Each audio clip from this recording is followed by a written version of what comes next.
Welcome to the Workers' Reading Room. Tonight I'll be reading American Trade Unionism by William Z. Foster. This is Chapter 22, The AFL and the Economic Crisis. Less than 2 months after the Trade Union Unity League convention, the great 1929 world industrial crash took place.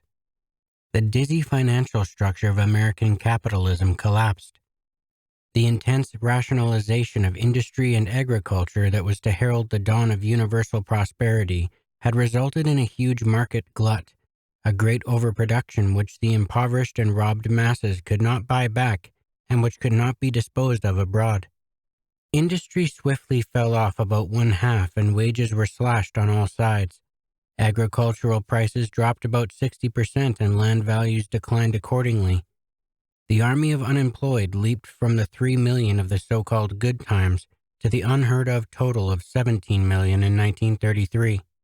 Poverty, destitution, and starvation gripped the toiling masses all over the country. The boasted new capitalism was giving a graphic illustration of the fact that it was only the old capitalism after all, and that, as such, it was hopelessly involved in the worldwide decay and decline of the capitalist system. The onset of the terrific crisis created consternation among the trade union and Socialist Party leaders.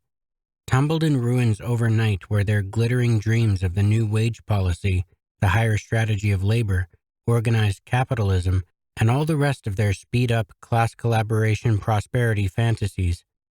The labor movement under their leadership had been demoralized and confused, and the workers poisoned and disorganized by the long-continued class collaboration, no strike, B&O plan propaganda.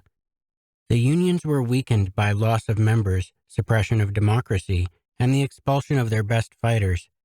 Hence, as a result of these destructive policies, when the test came, under the shattering blows of the crisis, the masses were quite unprepared to defend themselves, and their official leaders knew no other policy than one of precipitate retreat. Consequently, during the first 3.5 years of the crisis, until Roosevelt's New Deal, the great mass of the workers did not develop any real resistance, while the employers brutally shoved the burden of the crisis upon them and their families by mercilessly slashing their wages and reducing living standards generally. And the trade union leaders, by their surrender policies, actually helped the employers in this savage attack. Through this period of wholesale worsening of the workers' conditions, there were fewer strikes than there had been for many years previously. In 1930, for example, there were only 1/10 as many strikes as in the corresponding crisis year of 1922. The situation in Chicago was typical of that prevailing throughout the entire United States. Despite the fact that the workers of that city had many militant traditions and strong labor unions, and fully 50% of industrial workers were thrown out of work and the rest had their wages cut from 20% to 50%, there was not a single strike of any importance whatever in the first 3 years of the crisis. Unrestrainedly, the capitalists gloated over the widespread working-class demoralization, the logical result of long years of AFL policy. Their publicists hypocritically declared that it indicated a great harmony between capital and labor, and they slobbered over the workers' patience and loyalty in facing the trials of the crisis.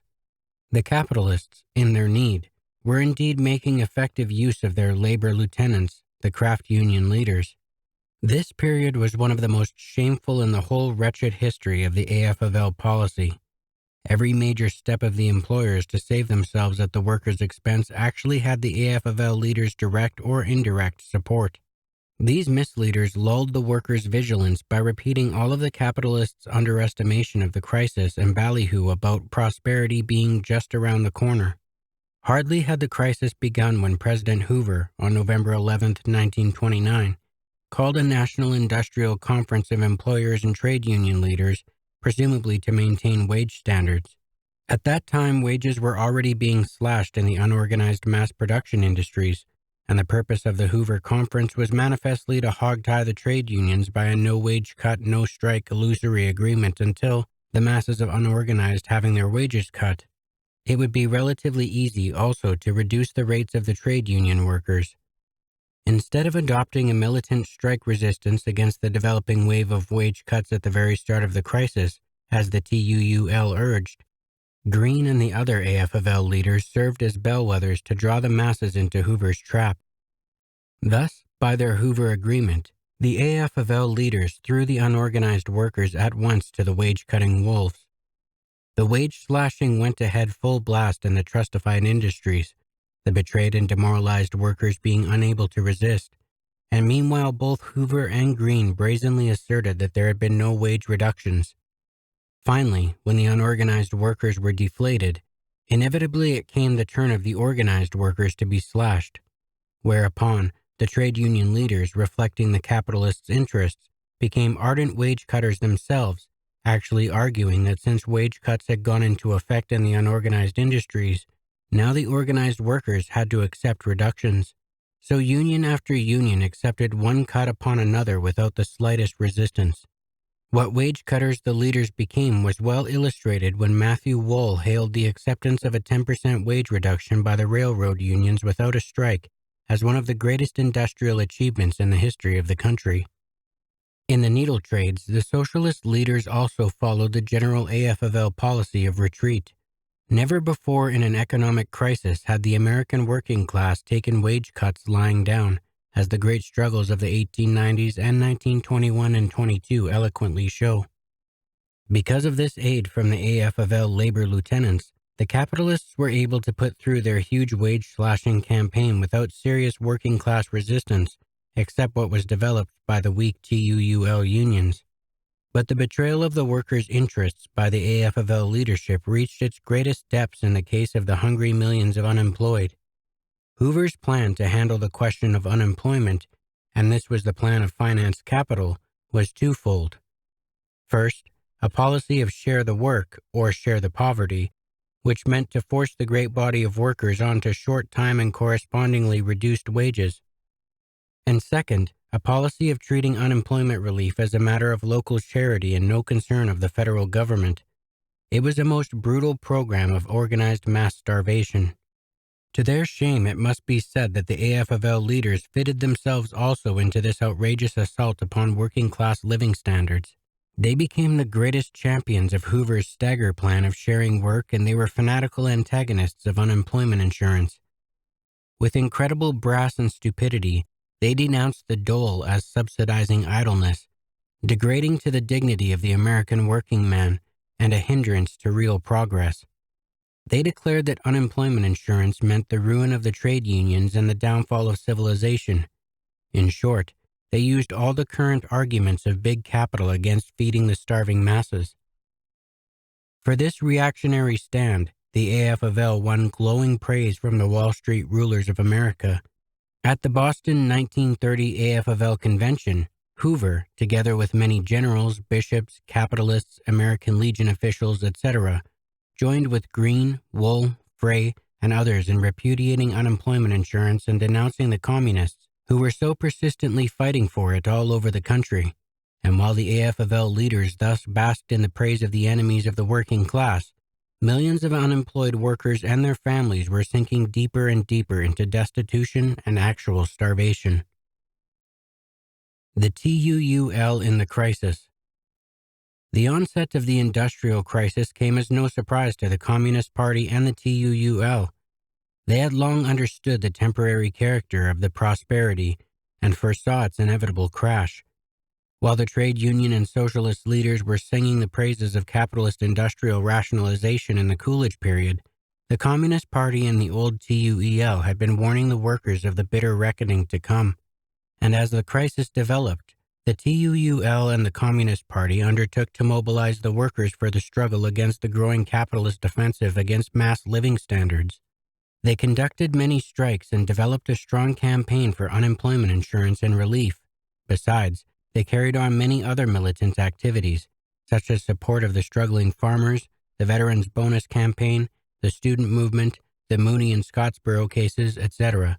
It is an incontestable fact that during the crisis, up to the New Deal period, the only serious resistance made by the workers and other toilers against the monstrous mass pauperization was that organized and led by the Communist Party and TUUL.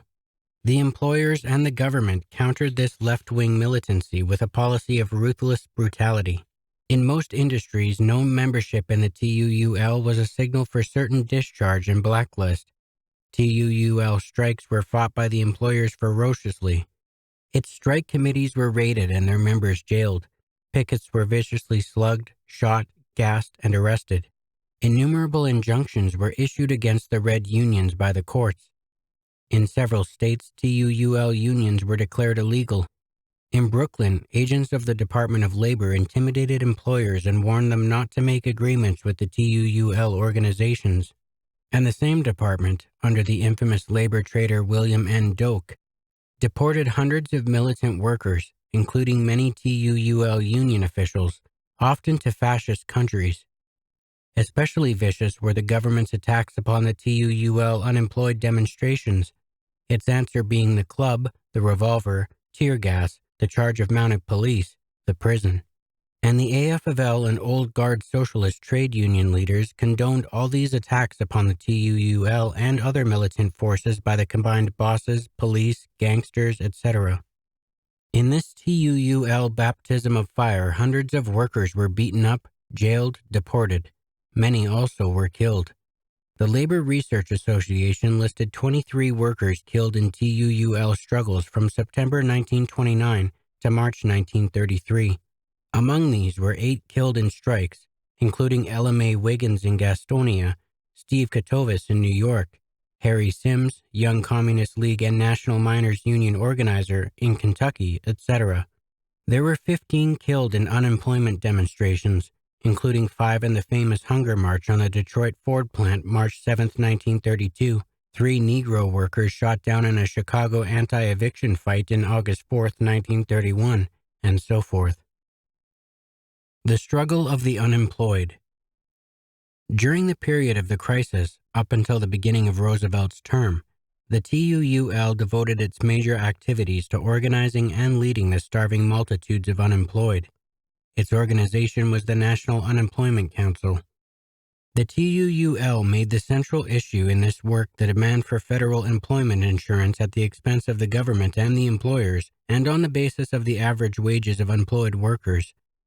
Its demands were in line with the TUUL Convention resolution on social insurance, and it crystallized them eventually in legislative form in the Workers' Unemployment Insurance Bill, H.R. 2827. The TUUL also fought for every form of unemployment relief, including local cash relief, public works at union wages, against evictions, for free food for school children, etc. It organized the workers into block, neighborhood, city, and national committees and councils on a non-dues paying basis. Its major method of struggle was the mass demonstration, but it also carried on intense work for relief of individual cases. It ruthlessly exposed all the many false charity schemes of the period, miserable substitutes for effective insurance and relief. Central in its strategy was the linking up of the struggles of the unemployed with those of the employed. A very important feature of the TUUL unemployed work was its support of the left-wing AFL Committee for Unemployment Insurance and Relief, headed by Louis Weinstock. This rank-and-file body carried on a wide agitation in the trade unions for unemployment insurance and relief against the reactionary green policies of stagger plan, local charity relief, expulsion of unemployed from the unions for non-payment of dues, etc. At a government hearing in Washington in February 1934, Weinstock testified that more than 3,000 AFL unions had endorsed the Workers' Bill, H.R. 2827. The work of this committee was largely responsible for forcing the AFL, at its 1932 convention, to reverse its reactionary attitude and to give at least lip service to unemployment insurance. The National Unemployment Council, jointly with the Communist Party and TUUL, was the first to take up the fight for the unemployed, the AFL openly supporting Hoover, and the Socialist Party toying about with every capitalist fake charity scheme. Thus, Norman Thomas joined over the radio with J.P. Morgan in support of the delusive block-aid system, and only beginning to organize the unemployed 2 years after our forces had blazed the way. Consequently, great masses of workers rallied to the leadership of the Unemployment Council movement. Under the slogans "Don't Starve," "Fight," and "Work or Wages," it conducted many militant national demonstration struggles. The first of these was the famous one of March 6, 1930, which brought some 1,250,000 workers into the streets, including 110,000 in New York, 100,000 in Detroit, etc. This demonstration definitely raised the issue of unemployment insurance to the level of a living national political question. In New York, with huge masses of unemployed and with the bourgeoisie in a panic of fear, the situation became very tense just prior to March 6th. A few days before this date, Matthew Wohl, openly cooperating with the police, lyingly announced far and wide through the press that the TUUL had received $2 million from Moscow to stage the demonstration. Police Commissioner Whalen forbade the proposed march to City Hall and mobilized the 18,000 police and 7,000 firemen of Greater New York to prevent it. Union Square was saturated with police and the nearby buildings bristled with machine guns.